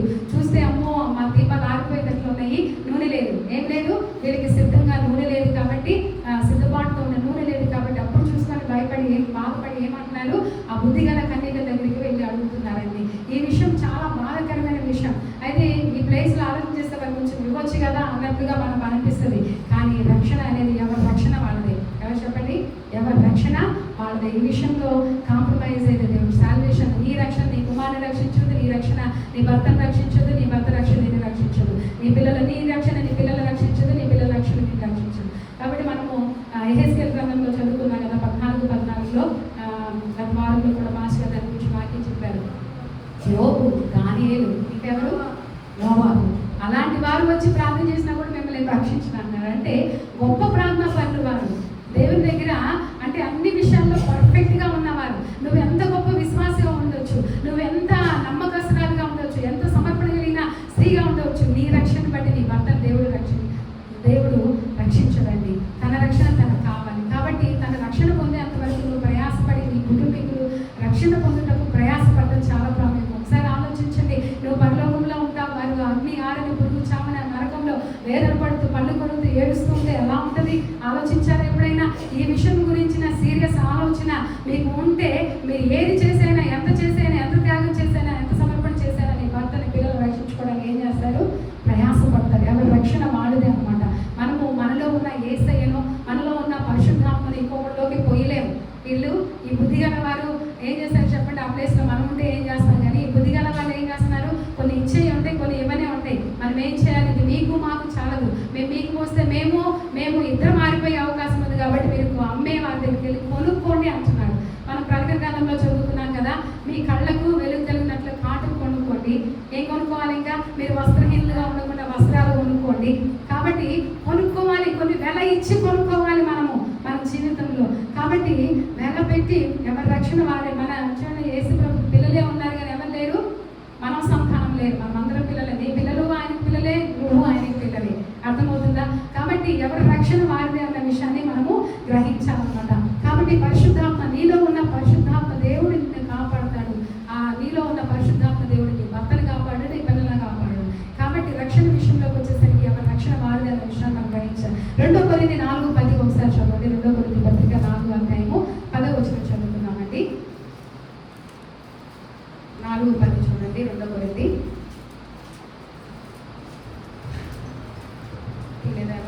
యేసు యొక్క జీవము మా శరీరం ప్రత్యక్షపరచబడుటకై యేసు యొక్క మరణానుభవము మా శరీరం ఎల్లప్పుడూ వహించుతాము. ఎంత అద్భుతమైన మాట! యేసు యొక్క జీవము మనలో, యేసు యొక్క జీవం ప్రత్యక్షపరచుటకై యేసు యొక్క మరణానుభవం మన శరీరంలో ఎల్లప్పుడూ వహించుకొని పోచున్నాం. కాబట్టి ఈ మనలో ఉన్న యేసయ్య జీవాన్ని తీసి ఇంకొకటికి మనము ఏం చేయలేము, ఇవ్వలేము. ఆ జీవం మనకే ఉండాలి. అర్థమవుతుందా? కాబట్టి ఒక కొవ్వొత్తు వెలుగుతూ ఉండాలంటే ఏమవ్వాలి? అది కరిగిపోతూ ఉండాలి. ఇక్కడ అదే చెప్తున్నాడు అపోస్తలుడైన పౌలు. యేసు యొక్క జీవము మాలో ప్రత్యక్షపరచబడ్డకు ఆయన యొక్క మరణంలో కూడా మేము సహా అనుభవాన్ని పొందుతూ ఉన్నాం. వ్యక్తిగతమైనది రక్షణ అనేది. కాబట్టి ఇప్పటికీ నువ్వు మా అమ్మ ప్రభు నమ్ముతుంది కాబట్టి నేను పరలోకాన్ని వెళ్తామని భ్రమలో ఉంటే తప్పు. కాబట్టి మారు మనసు పొందాలి. ఎవరి మారు మనసు వారికి రక్షణ ఇస్తుంది అన్న విషయాన్ని మనం గ్రహించాలన్నమాట. కాబట్టి ఇక్కడ మనం చదువుకుంటున్నాము. ఇక్కడ ఈ 8, 9 వచనాల్లో మనం నేర్చుకోవాల్సిన పాఠం అది. అలాగే మనం చూస్తే 10వ వచనంలోకి వచ్చేసరికి ఏమంటున్నాడు? వారు కొనబోచుండగా పెళ్లి కుమారుడు వచ్చాను, అప్పుడు సిద్ధపడి ఉన్నవారు అతనితో కూడా పెళ్లి ముందునకు లోపలికి కొనడానికి వెళ్ళారు. బుద్ధి లేని 5 అయితే అందులోకి ఏమైంది చెప్పండి? పెళ్లి కుమారుడు వచ్చేసాడు. అప్పుడు సిద్ధపడి ఉన్నవారు ఆయనతో కూడా పెళ్లి విందునకు లోపలికి పోయారన్నమాట. ఎవరు సిద్ధపడి ఉన్నారో వారు. ఇంతకాలం మీరు వేచి చూసిన దేని కొరకు తెలుసా? ఆ పెండ్లి విందు కొరకండి. ఆ పెండ్లి విందులో పాలు పొందడం అంటే మహాభాగ్యం.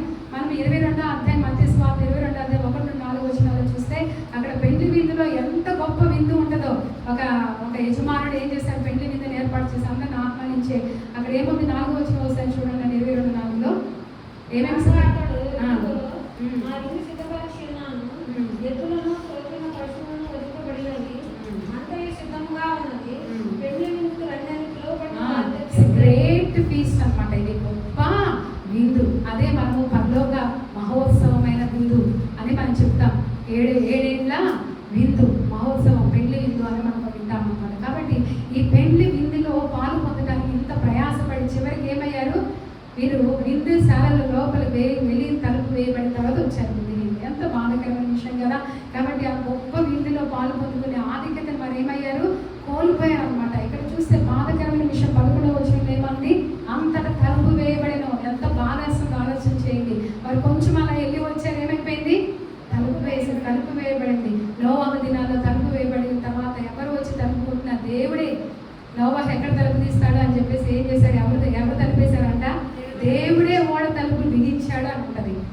కాబట్టి నోవహు జాలి ఉన్నా కనికరం ఉన్నా తీలేడు. అర్థమవుతుందా? ఇక్కడ గ్రహించాల్సిన విషయము తలుపు వేయబడి ఉందన్నమాట. లోపల ఉండాల్సిన వారు ఎక్కడున్నారు? ఇప్పుడు బయట ఉన్నారు. లోపల ఉండడానికి, పెండ్లి విందులో ఉండడానికి, పరలోకంలో ఉండడానికి సిద్ధపడుతున్న మనము బయట ఉండే పరిస్థితి ఉంటే ఎలా ఉంటుందో ఆలోచించండి. ఊహించుకుంటేనే వేదన కలుగుతుంది, భయం వేస్తుంది. కాబట్టి లోపల ఉండవలసిన మనం లోపలే ఉండాలన్నమాట. విందు అయ్యాక బుద్ధిహీనులు వచ్చారంట. వచ్చిన తర్వాత ఏమంటారు? వాళ్ళకి ఏం లేదు, ప్లేస్ లేదు. ఏం లేదండి వాళ్ళకి. విందు అయిపోయిన తర్వాత వచ్చారు కాబట్టి వాళ్ళకి ఏం లేదు, ప్లేస్ లేదు. మనం చూస్తే బైబిల్ గ్రంథంలో 8:11 మత్తయి సువార్త, అనేక మంది తూర్పు నుండి పడమటి నుండి వచ్చి దేవుని రాజ్యంలో దేవునితో కూడా ఆయన విందులో పాల్పొందుతుంటే రాజ్య సంబంధాలు ఎక్కడున్నారంట? వెలుపటి చీకట్లో ఉన్నారన్నమాట. అదే జరిగింది బుద్ధిమంతుడికి, బుద్ధిహీనుడికి. ఎంత బాధాకరమైన విషయం. ఆ మాట చదువుతారు ఒకసారి. 8:11 మత్తయి సువార్త. అనేకుల తూర్పు నుండి పడమటి నుండి వచ్చి అబ్రహాముతో కూడాను, ఇస్సాకుతో కూడాను, యాకోబుతో కూడాను పరలోక రాజ్యమందు కూర్చుందురు కానీ రాజ్య సమూహములు వెలుపటి చీకటిలోనికి పోయబడదు. అక్కడ ఏడుపును పండ్లు కలుగుతాయి ఉంటుందని మీతో చెప్పుచున్నాను. అక్కడ ఏడుపు పండ్లు, రాజ్య సంబంధాలు. ఎక్కడ రాజ్యంలో ఉండవలసిన వారు, టేబుల్ దగ్గర ఉండవలసిన వారు, లోపల ఉండవలసిన వారు ఎక్కడ ఉండాల్సిన పరిస్థితి ఏర్పడిందండి? బయట ఉండవలసిన పరిస్థితి ఏర్పడింది. ప్లేస్ లేదు వారికి. తర్వాత మనం 12వ చూస్తే ఏమన్నదంటే, అందరూ తలుపు వేయబడిన తర్వాత వారు తక్కిన కన్యకలు వచ్చి అయ్యా అయ్యా మాకు తలుపు తీరని అడుగగా అతడు ఏమన్నాడు? మిమ్మను ఎరుగనని నిశ్చయముగా చెప్పుచున్నాను. అబ్బా ఎంత మిమ్మల్ని నేను ఎరగని అంటున్నాడు. పిలిచింది ఎవరు? వెళ్ళి విందికి దేవుడే కాబట్టి పిలిచింది ఆయనే. కానీ ఇప్పుడు ఏమంటున్నాడు? పిలుపు తగినట్లుగా జీవించలేదు కాబట్టి, పిలుపు తగినట్లుగా ప్రవర్తించలేదు కాబట్టి, పెళ్లి కుమారుడికి అవమానము తలవంపులు తెచ్చే పని చేశారు కాబట్టి ఏమంటున్నాడు? మిమ్మల్ని నేను ఎరగలుగుతున్నాడు. కాబట్టి ఒక్కసారి ఆలోచించండి. మిమ్మల్ని నేను ఎరగను. యేసయ్య మనల్ని చూడండి, మనం యేసయ్యని ఎరిగి ఉండము, కానీ ఆయన మనం ఎరిగి ఉండడం చాలా ప్రాముఖ్యం. ఇక ఒకసారి ఆరాధన వాక్యంలో ఈ విషయం మనం ధ్యానించాం. మనం యేసయ్యని ఎరిగి ఉండడం కాదు, ఆయన మనల్ని ఎరిగి ఉండడం చాలా ప్రాముఖ్యం. ఆయన మనం ఎరిగి ఉండాలంటే ప్రతినిత్యం పరిశుద్ధాత్మను కలిగి ఆత్మతో మనము జీవించే వారంగా ఉండడం అనేది చాలా ప్రాముఖ్యం అన్నమాట. 7వ అధ్యాయంలో మత్తయి సువార్త 7వ అధ్యాయం 21-23 వచనాల్లో ప్రభువా ప్రభువా అని పిలిచేవాడు పరలోక రాజ్యానికి పాత్రుడు కాదు, కానీ పరలోకమందున నా తండ్రి చిత్తం చేసేవాడే పరలోక రాజ్యానికి పాత్రుడు. 23వ వచనం చూడండి ఏమంది? 7వ అధ్యాయం 23వ వచనం.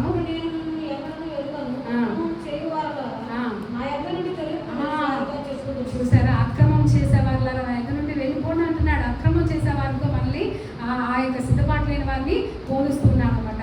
కాబట్టి శిష్యునిగా నీవు ఇవ్వబడిన బాధ్యత నమ్మకంగా నువ్వు చేయకపోతే, యేసయ్య ద్వారా రక్షించబడిన నీవు ఆ రక్షణ విలువను గ్రహించి జీవించకపోతే మన గతి కూడా అలాగే అవుతుందనే విషయాన్ని మనం గుర్తించుకోవాలి. విశ్వాసం ద్వారా మన కృపచేతనే రక్షించబడ్డాము. దేవుడు మనకు అనుగ్రహించిన భాగ్యం ఇది. ఈ భాగ్యం యొక్క విలువను గ్రహించి అంతవరకు దాన్ని కాపాడుకోవడం కూడా చాలా ప్రాముఖ్యం అన్నమాట. కాబట్టి మనం చూస్తే విందుకు ఆహ్వానించింది ఆయనే, కానీ ఆయన ఏమంటాడు? ఎరగనంటున్నాడు. పెళ్లి కుమారునికి ఎంతో అవమానాన్ని వారు తెచ్చారు కాబట్టి వారి గురించి దేవుడు ఆ మాట పలుకుతున్నట్లుగా మనం చూస్తున్నాం అన్నమాట. ఆ తర్వాత మనం చూడండి 13వ వచనంలో ఏమనుందండి? ఆ దినమైనది గడి అనేది మీకు తెలియదు కనుక ఎలా ఉండమంటున్నాడు? మెలకువగా ఉండమంటున్నాడు అనమాట. మెలకువ కలిగి ఉండమన్నారు. 26వ అధ్యాయం 41వ వచనంలో చూడండి. 26:41లో కూడా ఒక మాట ఉంటుంది. మీరు శోధనలో ప్రవేశించకున్నట్లు ప్రార్థన చేయండి. ఆత్మ సిద్ధమై కానీ శరీరం బలహీన.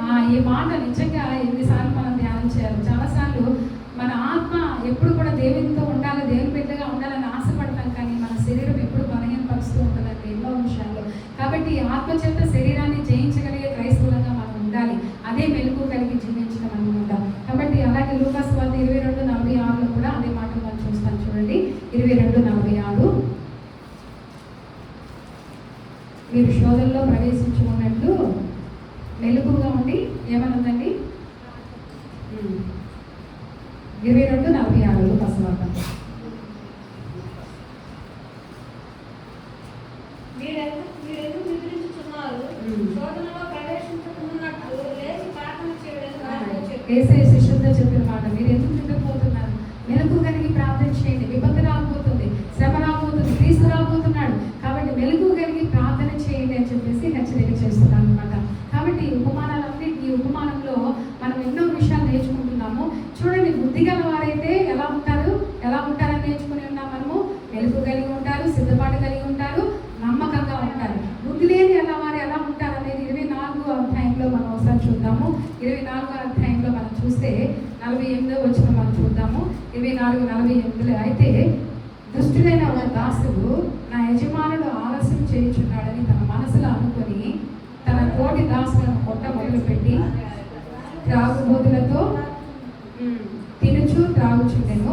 ఆ దాసుడు కనికట్టిన దినములో వాడు అనుకునే గడియల్లో వాని యజమానుడు వచ్చి వాడిని నరికించి వేషధారులతో కూడా వానికి పాలను నియమించాను. అక్కడ ఏడుపును పండ్లు కొరుకుటై ఉండదు. ఎంత బాధాకరమైన విషయం. కాబట్టి ఇక్కడ మనం గ్రహించాల్సిన బుద్ధిహీనుల స్వభావం ఎలా ఉంటుందంటే క్రీస్తుని క్రీస్తు ఎప్పుడో వస్తారులే, ఆయన రావడం ఆలస్యం అయితే చిన్నప్పటి నుండి చెప్తున్నారు, కానీ ఎలా ఉంటారంట? నిర్లక్ష్యంగా ఉంటారంట. ఇంకా ఎలా ప్రవర్తిస్తారు? అజాగ్రత్తతో ప్రవర్తిస్తారు. ఇంకా ఎలా ఉంటారు? అవకాశాలు ఏం చేస్తారు? జారవించుకుంటూ ఉంటారు. ఈ చెప్పే పాపాలు అంటే నేను కేపీ యోహాన్ గారు ఒక మంచి దేవుని సేవకుడు ఒక బుక్ రాశాడండి. Little things makes different, big different. చిన్న చిన్న విషయాలే కానీ పెద్ద డిఫరెన్స్ తీసుకొస్తాయి అంట. దానిలో చాలా అద్భుతమైన మాటలు ఉంటాయి. ఎలా అంటే half done is not done, అంటే సగం చేసిన పని చెయ్యనట్లే.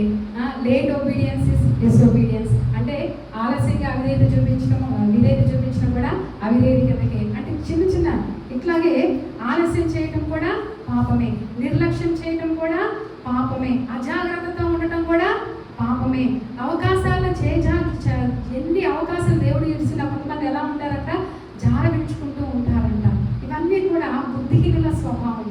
మనం ఎలా ఉంటున్నాం? దేవుడిచ్చిన రక్షణ విషయంలో నిర్లక్ష్యంగా ఉంటే, అజాగ్రత్తతో ఉంటే, దేవుడిచ్చిన అవకాశాల విషయంలో జారవించుకుంటూ ఉంటే మన గతి అంతే. లోపల ఉండాల్సిన వారు ఎక్కడ ఉంటాము? బయట ఉంటాం. అక్కడ ఏముంటుందంట? ఏడుపు, పండ్లు కొరుకుతా ఉంటుందంట. కాబట్టి ఆ భయంకరమైన దుస్థితి మన జీవితంలో కలగకుండా ఉండాలంటే మనం జాగ్రత్త పడటం చాలా ప్రాముఖ్యం అన్నమాట. ఈ యొక్క ఉపమానం నుండి 4 అప్లికేషన్ అంటే మనం నేర్చుకోవాల్సిన విషయాల గురించి చెప్పి నేను ముగిస్తానండి. యేసయ్య అక్కడ ఆలస్యం కావచ్చు, కానీ నీవు చావడానికి సిద్ధంగా ఉన్నావు అంటే దేవుని రాకడ ఆలస్యం. ఒకసారి ఆలోచించండి. మీరు ఇప్పుడు రక్షించబడి ప్రభు సన్నిధిలో ఉన్నారు. చాలాసార్లు మనం ఎలా ఉంటామంటే రక్షించబడి ప్రభు వస్తే బాగుండు అంటే, ఇంకా మనకి మన పరిస్థితులు ఇబ్బందికరంగా ఉన్నప్పుడు, కష్టంగా ఉన్నప్పుడు యేసయ్య తొందరగా రావచ్చు కదా, అలా మనం అనుకుంటూ ఉంటాం. ఒకవేళ యేసయ్య 5 సంవత్సరాల క్రితమే వచ్చి ఉంటే నువ్వు రక్షించబడి ఉండేదానివా? ఒకవేళ 10 సంవత్సరాల క్రితము ఇక్కడ కూర్చున్న వాళ్ళు 5 సంవత్సరాల క్రితం రక్షించబడిన వారు ఉన్నారు, 10 సంవత్సరాల క్రితం రక్షించబడిన వారు ఉన్నారు. కాబట్టి 10 సంవత్సరాల క్రితమే యేసయ్య వచ్చి ఉంటే కదా సార్ రక్షించబడి ఉండేదా? ఆలోచించండి. ఇప్పుడైతే రెడీగా ఉంది యేసయ్య దగ్గరికి వెళ్ళడానికి, సిద్ధంగా ఉంది. కాబట్టి ఇలాగ ఆలోచించేస్తే దేవుడు ఆలస్యం చేయడానికి కారణం అనేకులు రక్షించబడాలని ఉద్దేశిస్తున్నారు. కానీ మనం ఎలా బ్రతకాలంటే ఈ దినమందైనా యేసయ్య వస్తే, నేను ఈ రోజు చనిపోతే యేసయ్యను నేను ఎదుర్కోగలను. యేసయ్యని ఎదుర్కోవడానికి సిద్ధపాటుతో మనం ఉండాలి. తర్వాత దేవుడు అన్ఎక్స్పెక్టెడ్ టైంలో వస్తాడు కాబట్టి మనము వధువుగా సిద్ధపడి ఉండటం అనేది చాలా ప్రాముఖ్యమైనది. నిరీక్షణ మనం నేర్చుకునే ఇంకో ప్రాముఖ్యమైన విషయం ఏంటంటే మన రక్షణ మనల్ని రక్షిస్తుంది కానీ మన కుటుంబీకులను రక్షించదు. కాబట్టి వారు కూడా వారి సొంత రక్షణను సంపాదించుకుంటారు. మనము ప్రయాసపడాలి, వారిని సిద్ధపరచాలి. తెలుసుకున్నప్పుడే తెలుసుకుంటారులే, తెలుసుకోకపోతే పోతారులే అన్నట్లుగా మనం ఉండకూడదు. కానీ వారి సొంత రక్షణను వారు సంపాదించుకున్నట్లుగా మన కుటుంబీకుల్ని మనము ఏం చేయాలి? సిద్ధపరచాలన్నమాట. మనలో ఉన్న పరిశుద్ధాత్మ దేవుడు వారిలో కూడా ఉండేటట్లుగా వారిని సిద్ధపరచడం అనేది చాలా ప్రాముఖ్యం అన్నమాట. మనం ఇంకో నేర్చుకోవాల్సిన విషయం ఏంటంటే ఆపర్చునిటీస్ కన్నా అంటే మనకు అవకాశాలు అనేవి ఎప్పుడు రావు, ఎప్పుడు తటస్థించవు. వచ్చిన అవకాశాలు మనం సద్వినియోగం చేసుకోవాలి. క్రీస్తు లేకుండా చనిపోతే నీవు నిరీక్షణ లేకుండానే చనిపోతావు అన్నమాట. రెండో అవకాశం అనేది, ఒక్కసారి నువ్వు క్రీస్తు లేకుండా చనిపోయావంటే నీకు మరలా రెండో అవకాశం అనేది లేదన్నమాట. కాబట్టి యేసయ్య మనం చూస్తే ఆ యొక్క వారు ఆలస్యంగా వచ్చిన వారిని ఏమన్నాడు? మీరెవరో నేను ఎరుగను అన్నాడు. కాబట్టి ఆ మాట మనము అనిపించుకోకుండా మీరెవరో నేను ఎరగాలంటున్నాడు. కాబట్టి ఎందుకంటే వారు ఎలా ఉన్నారంటే పైకి భక్తి గల వారిగా కనపడుతూ దాని శక్తిని ఆశ్రయించిన వారిగా జీవించారు. పైకి విశ్వాసులుగానే ఉన్నారు, కానీ వారిలో ఏమి లేదు? పరిశుద్ధాత్మ దేవుడు. అందుకే 2 తిమోతి పత్రికలో 3వ అధ్యాయం 5వ వచనం ఏమంటుందంటే అంత్య దినాల ప్రజలు అనురాగ రహితులుగా ఉంటారని, అతిద్వేషులుగా ఉంటారని విషయాలన్నీ చెప్తూ యేసయ్య అక్కడ ఒక మాట చెప్తాడు తిమోతి పౌలుతో, పైకి భక్తి గల వారిగా కనపడుతూ దాని శక్తిని ఆశ్రయించిన వారిగా ఉంటారు. మరి నువ్వు పైకి భక్తి కనబడే వ్యక్తిగా ఉన్నావా? నిజంగా దేవుని పరిశుద్ధాత్మ నీలో కలిగి దాని శక్తిని ఆశ్రయించిన బ్రతుకుతున్నాం అనేది వ్యక్తిగతంగా నీవు పరిశీలన చేసుకోవాలి. పైకి భక్తిగా కనపడితే మనం బయట ఉండవలసిన పరిస్థితి ఏర్పడుతుంది. అంతరంగంలో దేవుని శక్తిని ఆశ్రయిస్తూ పరిశుద్ధాత్మను అనుసరించి జీవిస్తేనే పరలోకంలో ఉంటాం అన్నమాట. కాబట్టి మనం నేర్చుకోవాల్సిన విషయం ఏంటంటే ఈ ఉపమానంలో నుండి బీ రెడీ. మనం ఎలా ఉండాలి? సిద్ధపాటు కలిగి ఉండాలి. వాచ్మన్ మెలకుగా ఉండాలి. ఎలా ఉండాలి? మెలకుగా ఉండాలి, సిద్ధపాటు కలిగి ఉండాలి. తర్వాత బీ ప్రిపేర్డ్, అప్రమత్తంగా ఉండాలి. మనం చూస్తే ఏ విషయాల వరకు సిద్ధంగా ఉండాలి, ఏ విషయంలో మెలకు కలిగి ఉండాలంటే నేను ఎప్పుడు చనిపోయినా దేవుని ఎదురుకు వెళ్తాననే నిరీక్షణ కలిగి జీవించాలి.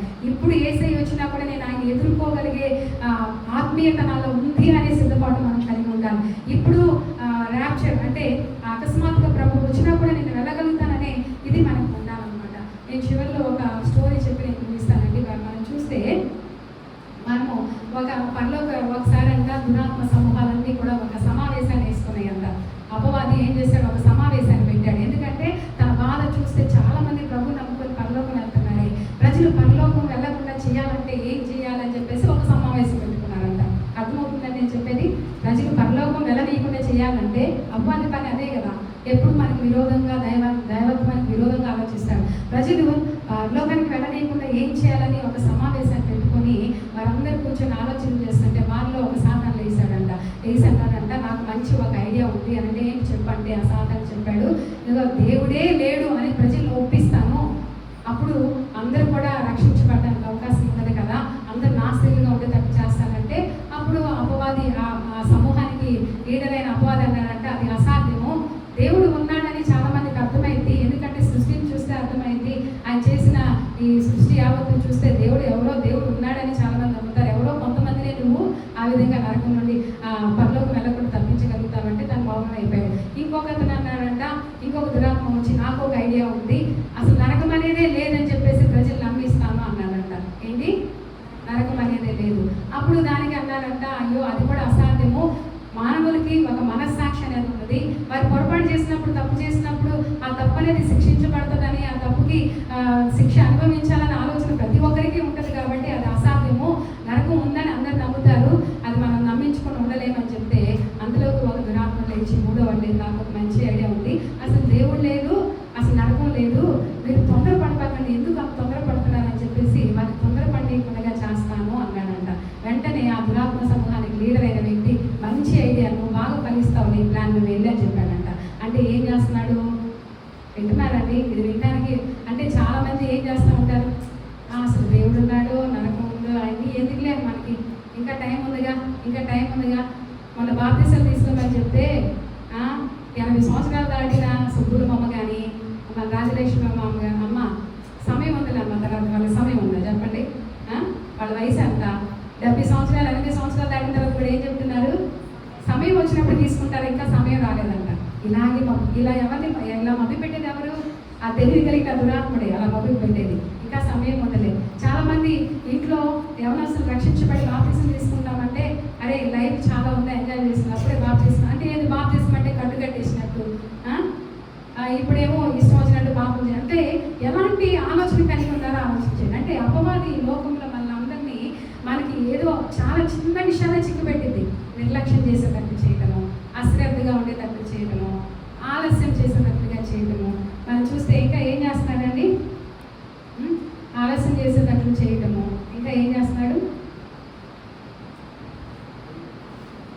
ఇవన్నీ కూడా అంటే తడవు చేయటం అనమాట, వాయిదా వేయటం, తర్వాత చూద్దాంలే అని చెప్పేసి వాయిదా వేసుకుంటూ ఆధ్యాత్మిక స్థితిలో పరిపూర్ణులు అవ్వలేకపోతున్నారు, దేవుని వాక్యాన్ని వినలేకపోతున్నారు, విని గ్రహించలేకపోతున్నారు, సిద్ధపాటు కలిగలేకపోతున్నారు.